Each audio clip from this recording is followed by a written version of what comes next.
Hey guys, subscribe to my channel for awesome tech related videos and press the bell icon to get notified whenever I upload a new video. Hey, what's up guys, Nabhonil here and welcome to the first ever unboxing of a smartphone in my channel.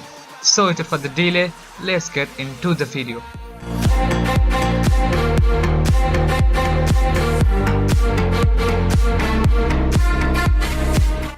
So here is the Moto G4 Play inside the box. Before starting the video, I like to tell that I had some exposure problems while shooting this video, so bear with me. On the bottom there is the model name Moto G4 Play mentioned along with the memory, that is 16 GB, and some other stuffs. On the left there are some more stuffs mentioned which I am not interested at all. On the back there are some highlights mentioned, like it has a 5-inch HD display, a quad-core processor, a 8 megapixel of rear camera, a 5 megapixel of front camera with 16 GB of internal memory and 2 GB of RAM. Now I will definitely talk about these features in details in the later part of the video. Now it's an Indian variant, so the price as mentioned is 8,999, that is 9,000 rupees, but I got it for 1,000 rupees less in Amazon sale, so that was a great deal. So let me just quickly break the seal. So after opening the box, we get the handset itself on the top. Let me just keep it aside. Inside we get some basic stuffs like a charger. Now this charger is not basic, it's a quick charger I guess. I will definitely talk about it later. Apart from the charger, we get a micro USB to USB 2.0 cable, a basic headphone which Moto provides with every budget smartphone. We get some documentations, not some, plenty of documentations both in English as well as in Hindi. You're only living in your damn head.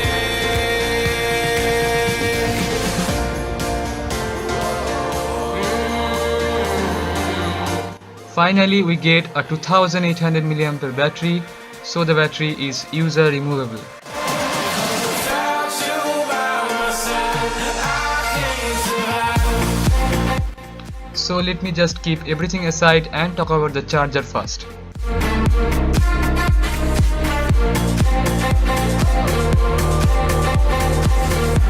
So as you can see, the charger has an output of 2 amperes, so it is definitely a quick charger, so a very nice inclusion I have to say.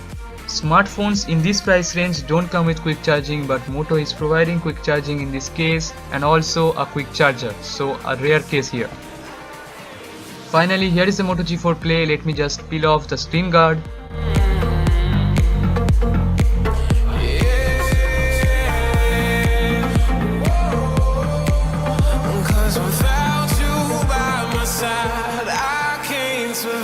Now while I boot it up for the first time and set it up, let me just talk about the specs and give you a quick overview of the smartphone. On the right there is the power button and the volume rocker. On the top there is 3.5mm headphone jack. On the left there is absolutely nothing. On the bottom there is a micro USB port for charging and data syncing and a space to open the back cover. It has a front firing speaker which is bundled up along with the earpiece. It does not come with any kind of capacitive buttons, instead it has on-screen buttons, and there is no protection or anything like that on the screen. It comes with a coating which makes it splash resistant, not water resistant. On the back there is a rear camera along with the flash. Now it has a camera bump which can protrude while you keep the smartphone flat on a flat surface. It has a Motorola dimple as well as a secondary noise cancellation microphone at the back. Now the back has a kind of matte finish which gives a great feel while you hold it.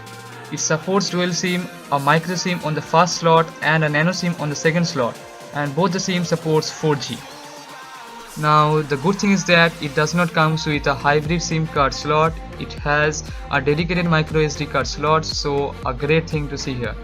Moto G4 Play comes with 1.2 GHz Qualcomm Snapdragon 410 quad-core processor along with Adreno 306 GPU. It has 2 GB of DDR3 RAM and 16 GB of internal storage. Now it comes in only one variant, that is 16 GB variant only, and it supports microSD expansion up to 128 GB. Apart from that, it has 8 megapixel of rear camera with 5 megapixel of front camera, a 2800 mAh battery with quick charging as I mentioned earlier, and it comes with 6.0.1 Android Marshmallow. So I have set up the device. As you can see, it comes with a stock UI. Now let me just go to the settings and show you the Android version. And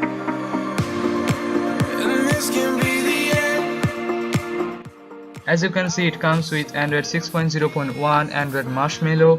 Now as soon as I set it up, it gave me some software updates, and all those software updates are security patches. After that, let me just show you the available storage out of those 16 GB.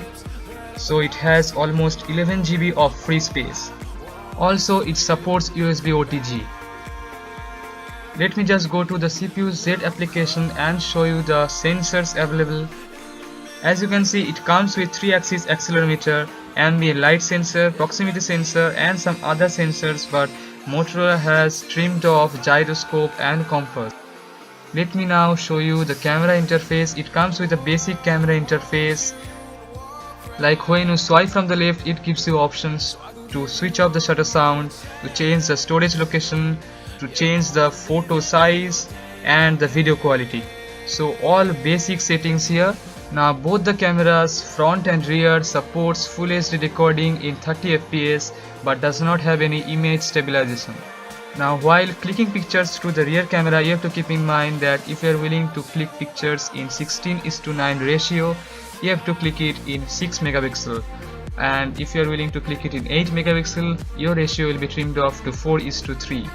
Let me show you some image samples which I clicked with this smartphone.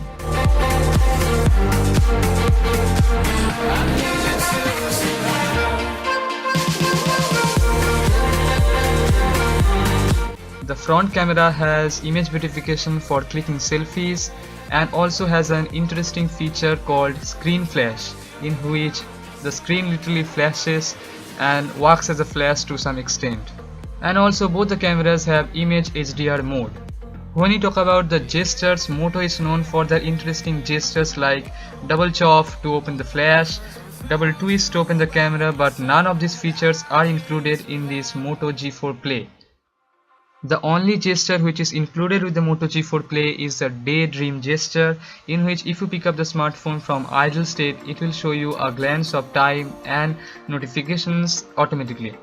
Another thing which I noticed while setting up the device is that it does not support dual band Wi-Fi.